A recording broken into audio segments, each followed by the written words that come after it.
What is up, guys? We are back with another Rust What's Coming, and as you can see here in the background, we've got a couple of different things going on. A little more update to the harbors, which are looking really great. They're really making some progress on it here, and you'll see the forklift has been done, which I believe was from last week. But this week has been a lot of quality of life changes. Hemp is being prepared for the planters that there used to be. I don't know if you guys remember these here. Anyways, hemp can now only be planted half a foot apart to prevent people from spamming 1,200 plants in one little spot. They're slowly working on getting farming into the game. Sheet metal component now also produces more resources when recycled. The tier 2 crate, which is the brown crates, now have more distribution of spawn chances instead of just gears and springs. The M249 is now repairable. That's a big deal. And the lower repair costs have been put in for rifles and SMGs.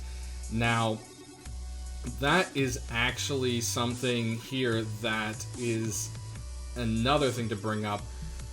Repairing things have changed, so things like the salvage tools that were free to repair, to fix that, what they've done is when you repair something, it costs what the components would give you if they were recycled. That's a little hard to understand, maybe, but basically when you put something like, let's say, a propane tank in a recycler and you get metal frags, or if you put in a pipe and you get high qual and metal frags, you're going to need a little bit of that, of what it would produce to repair those said items. So that's how they fix that right there.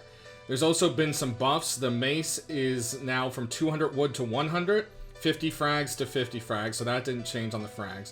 The salvage sword has gone from 1 metal blade to 1 metal blade and 25 metal frags to 15.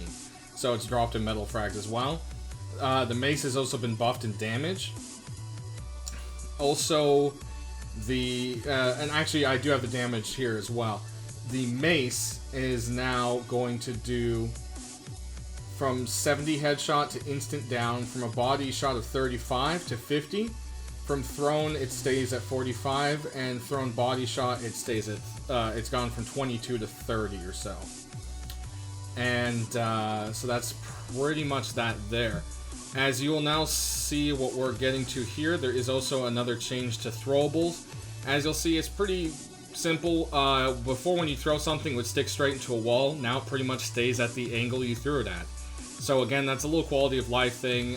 Also, I believe, hopefully this seems to be helping with things getting stuck after you've thrown them. I've noticed I'm able to pick up arrows again when they used to get stuck inside of like something. So maybe this fixed that. I'm not entirely sure. They didn't really give details. Next, if you guys remember this model here of a old military truck that is going to have loot. So we have some, you know, a little bit of diversity besides just junk pile, junk pile, junk pile. Well, they've gone ahead and started modeling it, so you can see it here, and man, it is sexy. I wish this wasn't just something to loot from. How awesome would it be to drive these? I'm hoping when eventually they do put cars in, we can scavenge these for wheels and stuff, maybe? I don't know. And there's also this model, which you can see here in a second.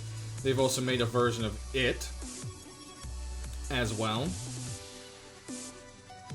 So you got that there. And then coming up after that, there's also one last version of the truck here, and it's a flat. It will actually have a version of it where it has a flatbed, which I thought was kind of cool. So this is just kind of like the front of it, basically, which is pretty neat. So moving on, lastly, you can see here we've got the Magnum Revolver coming in. It looks pretty clean, so I don't know if it's going to be craftable. Also, my concern is its ammo type. We all know that a Magnum is a 44.